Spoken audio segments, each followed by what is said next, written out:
Let's drink beer. It makes my mind clear. It takes me away from here. Let's drink beer. Let's drink beer. Pump it up, lift it up, drink it up. Hey guys, welcome to The Art of Beer. Today we're with Garrett Marrero from Maui Brewing Company. We've got a bunch of beer here to drink today, so we should probably just get into it. Yeah, it's a free-for-all. What are you having? Grab a beer. We're all gonna reach for one. You got a Orderville. Order of Hermes. There we go. You got a big swell. Awesome. Let's cheers. Cheers, Cheers.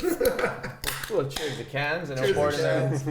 Right on. Thanks for coming by. You bet. Great to be here with you guys. Yeah. I know it's taken us a while, but Oh yeah. worth the wait. Ooh, look at that. Oh wow. So what'd you grab?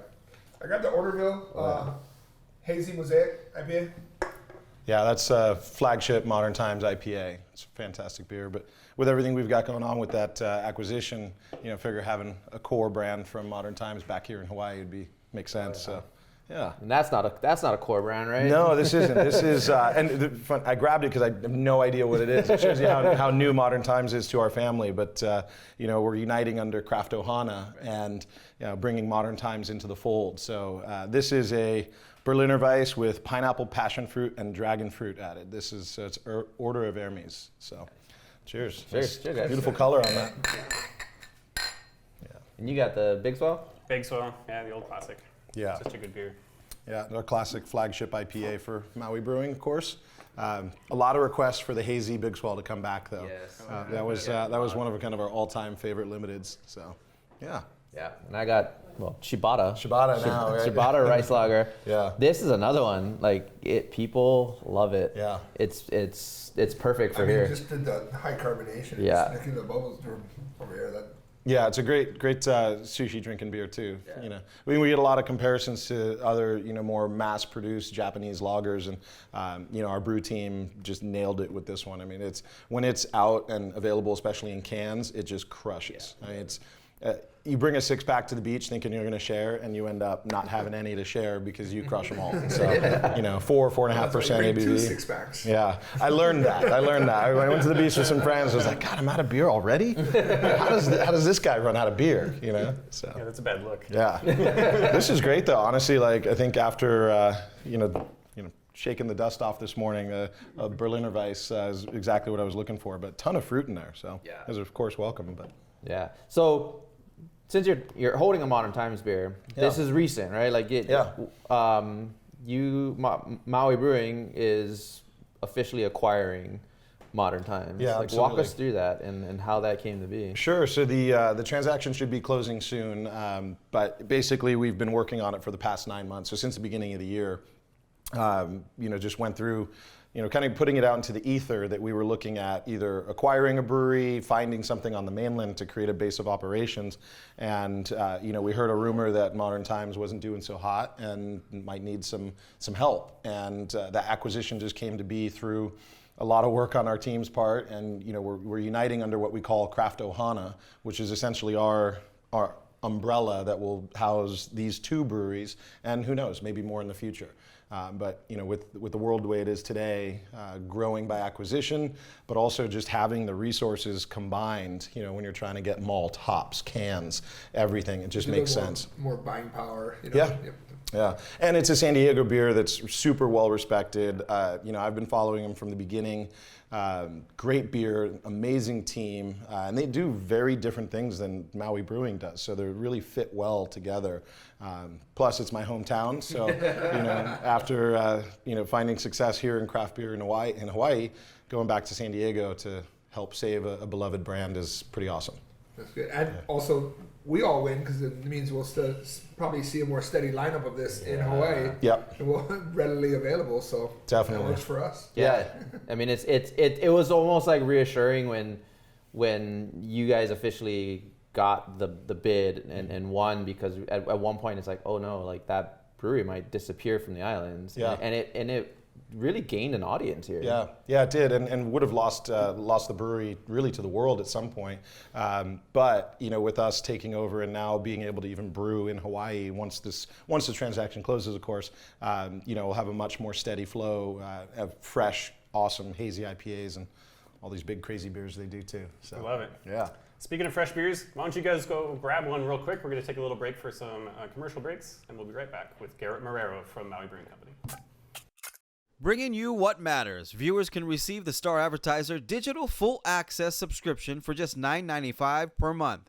Go to staradvertiser.com and click on subscribe. Use the code AHITHING. We are back at the Art of Beer, and we're definitely ready to do some more beer with Garrett Marrero from Maui Brewing Company. Let's open this on. What we got? Mango sticky rice? We got mango sticky rice. Yeah, so mango Tell us about this sticky one. rice is IPA, but as it says, it's made with mango and sticky rice. It's got a little bit of lactose in it too, so it's got that nice mouthfeel. But this will be a limited release in cans in 2023 for us. Cheers. Right now it's in a silver, no label can. Yeah, the real silver bullet, as we say. Yeah. But this beer has been doing really well for us on draft. I think both the idea that there's fruit in it, it's also kind of more that hazy IPA style, which is of course all the rage. So it's just a fun beer, and it kind of draws on a little bit of food culture as well, right? Bringing that sticky rice component in, which made with coconut and lactose. So yeah, It's really very tasty approachable beer. for people that don't normally even like hazies. Yeah. I think people got transitioned to getting people to drink IPAs by here, try this hazy. It's not quite that. This one is even. it's more smooth, and I think people that don't like IPAs at all will definitely get into this. Sure, and I don't really think of it as a milkshake IPA because even though there is that the milk, the lactose side in there, but it does have that character, and I think the sweetness helps to balance out any bitterness you'd get from an IPA. Right. So. But it's not overly sweet or overly fruited. It's kind of really well like in between there. Definitely balanced. I think our team has, we've been brewing with fruit for pretty much almost all of our 18 years of history, coming up on 18 years, in 2023. But learning how fruit works with beers and using it in a meaningful way, not just to throw fruit in there. Right. But we want it to be real beer. We make beer, not juice, but we need to have these different flavors. And I think it just continues to push the envelope about what beer can be. So it's exciting. So speaking of this beer, it's going to be going in the cans, right? Yeah. And part of that's going to be you guys are kind of upgrading or modernizing your packaging line, right? Yep. Yeah, absolutely. Yeah, we're going through that right now in Kihei. So, we put in a state-of-the-art filling line back in 2012 when we were installing. We opened that brewery, I think, in 2013, 2014. But we've outgrown the line relative to the labor that we're able to hire here in Hawaii. Unfortunately, since the beginning of the new brewery in Kihei, we've never really been able to hire the full packaging shifts that we need to cover to get all the liquid out. So, and it's only been problem exacerbated with the last couple of years for us. So. This new packaging line runs at 2.5 times the speed. So what we couldn't do by bringing in labor, we're doing by increasing the efficiency of the line. A lot of our fans will be excited to know too that we're getting rid of the PackTech rings, which I still believe are a very sustainable solution because they're recycled milk jugs. But we're going to cartons. There'll be full wrap cartons for all our 4-pack, 6-pack, 12-pack, etc. And then adding robots for the mix packs. So for anybody who's been, not being able to buy the mix packs, we just haven't been able to make them fast enough. But the robots have literally just landed, and they will be doing a lot more of that. Of course, with our team, interfacing with the robots. Not from Skynet, are they? Yeah, no. Yeah, they're going to be just a standalone solution. So hopefully they don't have any system control. So you were telling us like the robots can package like X amount. Oh yeah. Or move X amount in an hour or a minute versus like a person, right? Yeah, so I mean, any any guys that you've had on the show know making mix packs is not fun. You're literally picking up cans, popping them into boxes. It's like one of the slowest, tedious processes. We right now do about 20 to 30 units a minute. That's high side, with 7 of our teammates all standing together on the line. The robots will be able to do more than 50 units a minute with just 3 operators. And the nice thing too is it's not like we're trying to eliminate jobs. Like because we're unable to hire for them all, everyone's going to move into essentially higher, more efficient positions. And so we'll be able to put out the mix packs much faster and safer, right? So no one's going to be bending over, picking up cases and manually putting them on the line, the repetitive work injuries. So it really is safer and just more efficient. So really excited about that though. Yeah, they pick up 4 cases at a time each, and are just, I can get maybe 6 as long as the cans aren't sweating. So I always remember like the most amazing thing is those vacuum things that pick up kegs. Yeah. And it, yeah. and you're like, that's 170 pounds. Yeah, you can do it with 2 fingers. Yeah, we have one with keg lifts. Yeah, it's amazing. Yeah, we've got one of those as well, and it's really important to have for saving your back. 170 pounds. 100 times a day. We're going to save her back because I don't want to pick up kegs ever again. So I like the robot idea. Yeah. We're going to go pick up a beer, though. That's a lot lighter than a keg. Come back in a minute. Cheers. For all your money needs, Hawaiian Financial Federal Credit Union is here for you. Visit hificu.com. Windows Hawaii. Trust Windows Hawaii. Welcome back to the Art of Beer. We're with Garrett Marrero of Maui Brewing Company and Modern Times Brewing Company. And let's crack open another beer, one of the other flagships. What do you got there? A little Sunshine Girl Golden Ale. Awesome. This is one of you guys' flagships, right? Yep. It's year round? Yeah, year round. I was added actually to the lineup during COVID, during the pandemic. And, it's a fun golden ale, light, easy drinking, about 4.6% ABV. So it's, really approachable. It's daytime beer for sure. I think we overuse the term crushable, but it is. And it gives flavor, it's everything you want in a beer without being too heavy as well. So, yeah. Cheers. Yeah. So speaking of sunshine, you guys harness a lot of sunshine, right? We do, You guys have a lot of solar panels over there. Yeah, well played. I like that. Tell us about all that, man. Yeah. I was saving that one. Sure. There you go. For us, since the beginning, sustainability has been a cornerstone of our principles at Maui Brewing Company, and trying to do more with less, right? So it's not just efficiency, but it's also from an energy standpoint. How do we run with literally using less power? So we have state-of-the-art equipment all the way around the brewery. The brewing business is quite utility intensive, right? So you're either heating water or you're cooling something. So you've got a lot of energy going into that. So when we opened the new Kihei brewery, we put a lot into solar thermal. We have a solar chiller. Just trying to use more renewable resources for energy as opposed to just pulling from the grid all the time. It's very expensive to do that, but fortunately, it does pay here in Hawaii because we have such a high cost of electrical and also, of course, propane on Maui. So being able to offset that with sustainable energy just makes sense, and really lead the industry in saying, hey, you can be a responsible manufacturer, whatever you're making. But you just have to be committed to doing it. And for us, the environment is critical, as we know. So. How big, if people haven't been out to Kihei, like, I guess in an acre wise, like the building's not small. No. How big is, give people a sense of the size of the place and that it's all kind of running sustainably. Yeah, so we produce, at this point, at one point we were producing about 95% of our energy. That last few percentage points is really difficult to do and very expensive. We have 3.5 megawatt hours of battery storage, but you can only fit so many solar panels on the roof, and then all the awnings we added purely to add more space for panels. But the site is about 5.5 acres, I think 5.3 actually. The building itself, though, is about 2 of that. So it's 85,000 square feet.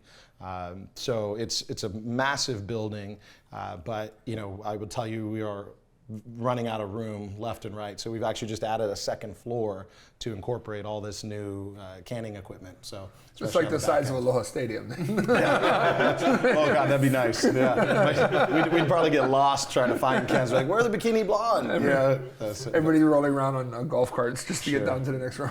Yeah, we've been blessed. I think largely, our retailer friends, our fans out in Hawaii and beyond. Without your support, we wouldn't be the brewery we are today. And we started with a simple vision of making authentic local Hawaiian craft beer, and really, like I said, twisting the minds of what beer can be for the beer drinker. And we started back in '05 before beer was cool, right? And so now fast forward 18 years later, we've been successful, so we reinvest that into the brewery, new breweries, like Modern Times, our partnership there, as well as into the community. And we always want to be forthright with where our beer comes from, and having that transparency is really important to me, so that every craft beer drinker knows where they're putting their dollar. Because a purchase is voting with your dollars. Yeah, absolutely, and it's good to know that. I mean, if you want local and you want sustainable, and you buy and you put your money to a company that's doing that. I mean, you like the beer, it's great beer, yeah, and you feel good about spending that money on that beer. So yeah. Community causes are important to us. We're huge on kids and animals. Yeah. We love supporting charities, and we have a pretty good gifting program for that. And touching on authentic, local, etc. We started brewing in the mainland for mainland beer. That's not coming to Hawaii, but we had to do that in response to the pandemic. Labor, supply chain, logistics. So, but we're always honest about it. That's the difference. So we'll hold it right there. Come right back for us. We're going to tap in some more beers from Modern Times and Maui Brewing Company with Garrett Marrero. Ashley is America's #1 furniture store. We have everything you need for your home. At Aloha Kia, you know a guy. Visit us at our 7 dealerships statewide. Purchase a brand new Kia using Aloha Kia Express. Purchase at alohakia.com. Welcome back to The Art of Beer. We're here with Garrett Marrero from Maui Brewing Company. We're going to drink some more beer. Let's do it. What are we drinking? Yeah, let's crack this league beer. Yeah, this is the Modem Tones. It's a Coconut Cake Edition, Imperial Stout, aged in bourbon and rum. As you can see, pours thick and dark, right? We actually got this flown in, knowing that we were going to be guests on the show. We wanted to bring some uber special things out, and we appreciate it. You bet, yeah. And so our Chief Sales Officer, Chris McJunkin, brought this out personally, so we could enjoy it together. But as you know, this is like gold, unattainable beer. So, Dave, what do you always call it? Unicorn beers? Unicorns. Yeah. Oh wow. Yeah, wow, that's delicious. So almost 14.5% alcohol. So you're talking about a big beer that rivals wine in terms of ABV. Yeah. But it really does draw the connection of the beer to bourbon or whiskey, right? Where you have the finishing barrel that's going to give it nuanced flavors of what was in the barrel prior, and in this case bourbon and rum, but also has that obviously huge amount of coconut. I think they also used vanilla. Yeah, vanilla and demerara sugar. Yeah. So it's got that sweetness, that big body, viscosity. You can see it doesn't have a head. It's just hard to carbonate a beer at this ABV, but super tasty. It's like dessert. Yeah. And the reason why this beer was always so hard to get, because you had to be Modern Times. Had a league. It was a club that you'd join. You'd pay to go in, and you'd get so many beers per year, and they'd make beers just for that league. Yeah. And it was, they had so many slots, and they'd fill up super fast. Yeah. And we actually there's a customer here that was part of the league, and he was part of the reserve league, and he had got that special coin. Sure. And he was like, I think he was the only person in Hawaii that was part of the league. Yeah, because he found out, he's like, I'm the only person in Hawaii part of the league. Oh wow. Got to meet him. Yeah, no, and he's amazing. And and his daughter went to college in Southern California, so that's where she could go pick up. Yeah, and it was like all in her dorm room. It's like, when you're 21, you got to go pick up. Yeah, that's awesome. But yeah, and so I mean, I've been blessed to have some of these just by the good-heartedness of customers, sure. Right? But normally, unless you know somebody or you want to go buy these on the secondary market. Yeah, which they're hugely expensive when that happens. Yeah. But I mean, these are amazing. Maui's dabbled in barrel aging beers, but as with your production demands, that's always been kind of off to the side a little bit. Sure. I mean, Black Pearl was huge and probably even more rare than this, but how do you see that changing, or do you see that fusing between what Modern Times, because they have a pretty big barrel production, right? Yeah, so I think for Maui, for us, we've gotten away from bottles. We're going to be putting in this new canning line we talked about a bit. It'll be able to do the larger cans, so we're going to be moving away from bottles and into large cans, large 19.2s most likely. but we want to get back into barrel aging. We have a dedicated space for it. It's just, with the last few years, just trying to keep up. So, you've been out of Bikini Blonde before. How that happens is crazy to me, but it's been great because the demand's been there. But being able to get back and brew Imperial Coconut Porter, age it in either Kupu whiskey barrels or, local distilleries that do rum and rum barrels, bringing that back is going to be awesome. But having that access to, I believe, like I said, about 21,000 square foot barrel space at Modern Times in San Diego. We love the league. That was one of the things that really attracted us to that acquisition, was the fan base that they had built in there. And the team at Modern Times has created just a gem of a essentially club, and being able to continue delivering to them excellent, unique, unicorn beers, that's at the forefront. I would be honest in saying that, because of pandemic and the condition of Modern Times was in, definitely some relationship building that we have to do with league members, because they were failed by Modern Times in some ways, and we need to get back and fix that. So but we're committed to that, so any league members out there can know that it's at the forefront of my mind to repair that relationship and grow it. So. Yeah, I think there's passionate fans on both sides, right? That's the cool thing. I think Maui has huge passion fan base, and so does Modern Times. Yeah. And it's cool to see that merging. Yeah, and everybody I've talked to, they say couldn't be more stoked at Maui and Modern Times. It just makes sense. We fit together well, even though we speak to very different audiences. It's really kind of a cool feeling. Yeah, it's a good combination. Yeah, for sure. Cool beer, more of it. Yeah. Speaking more of it, we got to go to the extended version on YouTube. This is going to be it for the show. But Garrett Marrero, we have more to talk about. We have more things to drink: Kupu spirits, some hard seltzers, some sodas. So join us on YouTube. We'll be over there. We are at the extended edition of The Art of Beer. We're still with Garrett Marrero, and he thinks that I should crush a seltzer. So I think you should too. Why not? What could possibly go wrong? Hard seltzer lemonade. Hard seltzer lemonade, carbonation. I love this. Wow, that was impressive.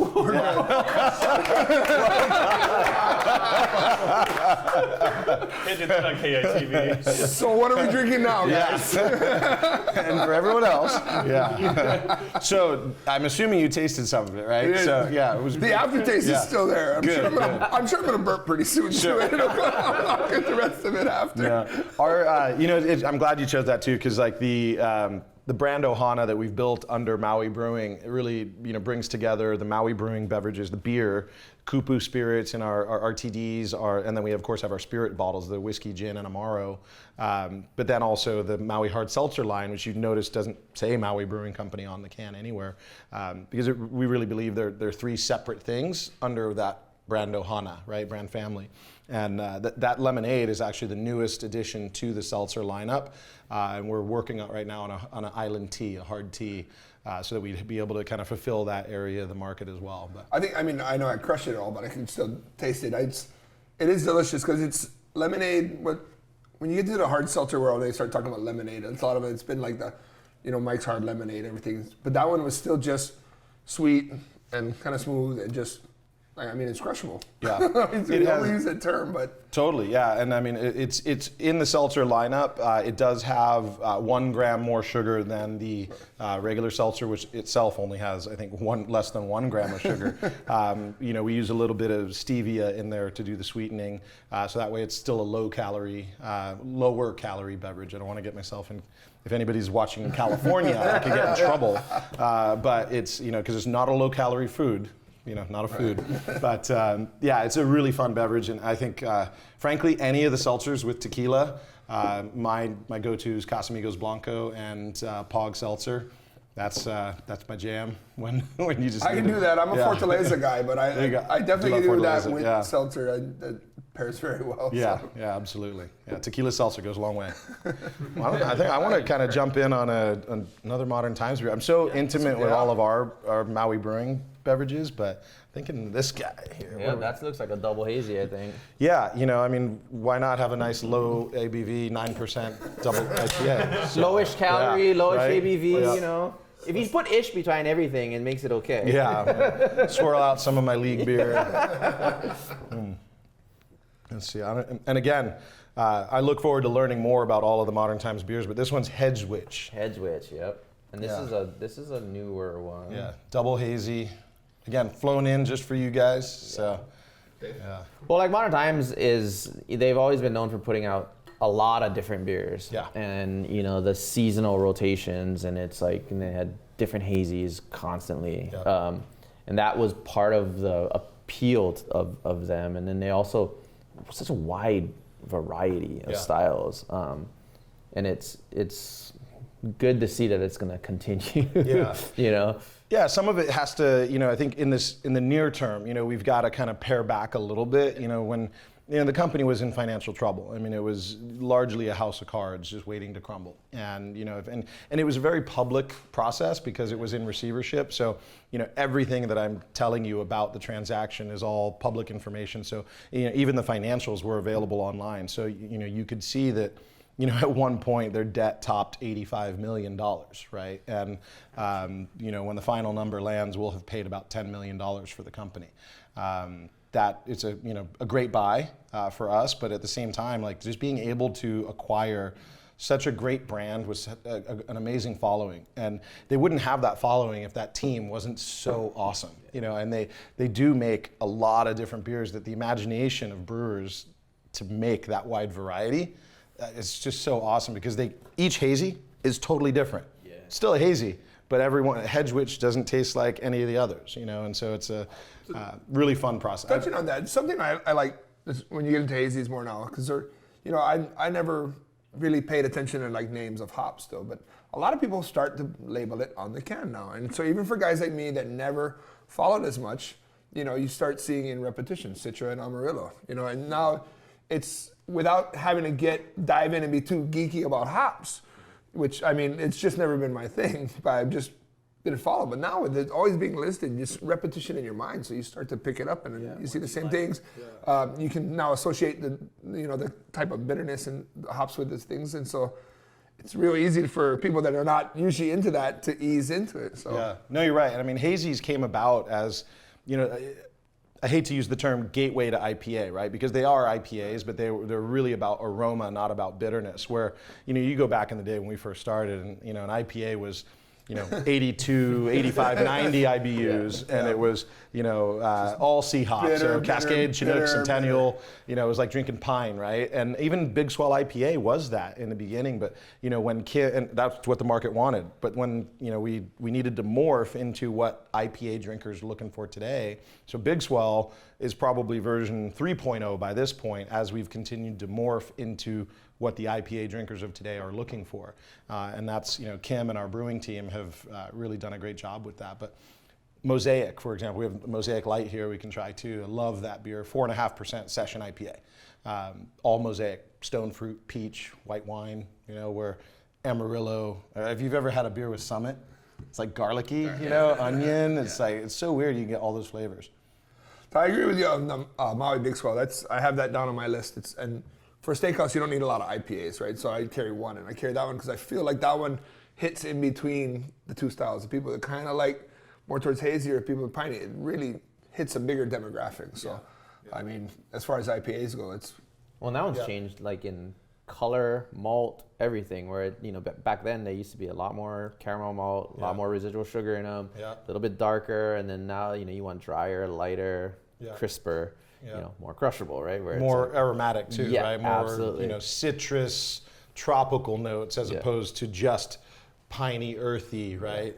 From the old Pacific Northwest IPAs. Just remembered people, dare try this double IPA and 80 IBUs, and you're just like, tastes like my Christmas tree. I mean, I just couldn't do it. Yeah. I just never got into it. But as beers started rolling out and the IPA switched to that, then I really started getting into the more hoppier beers because it wasn't that. I mean, it's still a trick though. I mean, you have customers that come in and they're like, anything but an IPA, and you're like, have you tried this? And they're like, oh, that's actually good. What is that? And because the market's just changed. Like we don't drink those. Well, like mango sticky rice IPA. I mean, I mean, 15 years ago, 18 years ago when we started, you would never call that an IPA. You probably never would have put lactose in an IPA, right? But it shows you how the times have changed. And I think that, to your point, like when you see what the hop is on the beer, you're like, hey, actually I like Citra, I don't like this one. Or like for me, Mosaic is one of my all-time favorite hops just because I love that, peach, stone fruit, white wine character that it brings, passion fruit almost character that it brings, both in aroma and flavor. But being able to know that a hazy with these hops, you're going to like that, but not those. And that's why I always say, like, my new best friend is always the person that says they don't like beer. And I would find them something that they're going to like. Prove you wrong. That's another thing like that. And Dave probably goes to, you get people coming in a bar, and then as longtime bartenders, they say, I want to drink with anything but tequila. They're like, I can't do it. And you're like, I take that personal challenge. Like, I can make you a fucking drink that has tequila that you're going to like, Yeah. And then you just don't tell them. And then they're like, oh, this is great. It has tequila in it. Totally. But it's one of those things. I love that. It's like a personal challenge. You don't? I'll find something that you will like. Sure. I don't do it with tequila so much because I think a lot of people had bad experiences. I make an añejo old fashioned. So you do it like that, and then they go, this is great. I use like rich sugar, chocolate bitters and stuff. And they're like, oh, this is what kind of whiskey come did check you that use? out. I was like, yeah, Fortaleza. That's what kind of I whiskey love a mezcal old fashioned. Like just that character, that smokiness really comes through. But I remember my grandma, so we were at Dogfish in Rehoboth, and she's drinking a beer, and she's like, oh, I don't like beer. I'm not Never drank beer. I don't like it. And then she just keeps sipping on this beer. And I was like, well, Grandma, that's beer. She's like, no, it's not beer. I was like, no, Grandma, it is beer. And it was 120. So Dogfish 120. Here's my, at the time, 84-year-old grandma drinking 120-minute IPA. 15% triple IPA. So you put grandma to bed at like 6 p.m. that night, right?